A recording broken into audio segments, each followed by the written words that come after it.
ఇదే సందర్భంలో వైసీపీ నేతలు కూడా ప్రచార పర్వంలో దూకుతున్నారు. దీనికి సంబంధించిన బ్రేకింగ్ మనకు అందుతోంది. ఉత్తరాంధ్ర ప్రజలు కూటమికి బుద్ధి చెప్తారన్నారు వైవి సుబ్బారెడ్డి. విశాఖ స్టీల్ ప్లాంట్ కార్మికులకు అండగా ఉన్నామన్నారు వైవి. స్టీల్ ప్లాంట్ ను అమ్మేయాలని కేంద్ర ప్రభుత్వం ప్రయత్నించిందని, 5 ఏళ్లుగా స్టీల్ ప్లాంట్ ను కాపాడుకునేందుకు పోరాడుతున్నామన్నారు.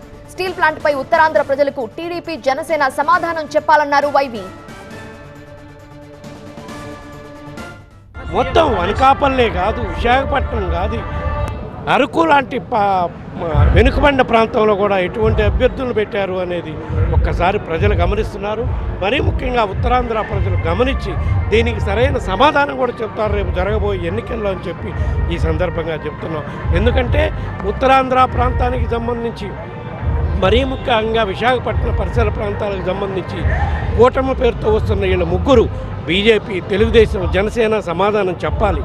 ఏ విధంగా అయితే విశాఖ నగరానికి తలమానికగా ఉన్న, ఉత్తరాంధ్రకే తలమానికంగా ఉన్న స్టీల్ ప్లాంట్ని అమ్మేయాలని బీజేపీ ప్రభుత్వం గత 5 సంవత్సరాల నుంచి పోరాటం చేస్తుంటే అందులో పనిచేస్తున్న ఉద్యోగస్తులకు మద్దతుగా నిలబడి గత 4 సంవత్సరాల నుంచి కూడా వాళ్ళకు మద్దతు తెలిపిన ప్రభుత్వం వైఎస్ఆర్ కాంగ్రెస్ పార్టీ.